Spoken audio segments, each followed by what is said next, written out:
Something very unusual happened in Mexia a couple of weeks ago. Police reported their number of arrests in 1 week dropped to almost nothing. So what's behind the drop? Dennis Turner asked the police chief, but he also found people in the community taking action to address the very roots of crime. Thursday night's biggest crime in Mexia may have been when this young t-ball player tried to steal a base. Danette East says crime here seems to go in cycles. Sometimes it seems like every time you pick up the newspaper or whatever, or look at Facebook, that there's a crime that's been committed. But from June 3rd to the 10th, Mexia had only 2 arrests to report. By comparison, Gatesville had 10, about average, and Corsicana, which sits along I-45, had 28. To what does Mexia's police chief credit his town's good fortune? Well, I think we had a good week. I think that we were lucky. But I also am hopeful that it's an indication of a bettering relationship between the police department and our community. Mexia police embraced community policing and have become more visible. They also, along with Groesbeck, formed a task force to go after and tackle crime.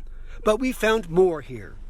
Maybe Mexia police did get lucky that first week in June, but folks here in this town like to call those 2 arrests a good start. Several folks in Mexia have stepped up to lead a war on crime and poverty here. They began with local entertainment, giving people something to do. Others set up blessing boxes at 3 Mexia churches. And a group calling itself MANA, or Mexia Area Nutrition and Homeless Advocates, aims to start the town's first soup kitchen, all to offer alternatives. So you have to look at the driver of crime, and I think a lot of time that is poverty and how to come about money, whether it's legally or illegal. Meantime, where might the criminals have gone? It's possible that they felt they've gotten to feel uncomfortable committing crimes in Mexia. That's what we're hopeful for. We go someplace where it's easier? Sure. Possibly to Dallas, Waco, Temple, or Killeen. Back in Mexia, Danette East thinks her town's plan might work. It can't hurt.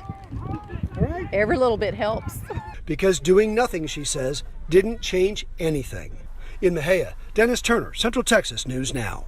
I know when I grew up there, we didn't lock our doors. Now, since that low point at the beginning of the month, arrest numbers have grown a little bit, but police and community leaders hope their initiatives will offer some more permanent help.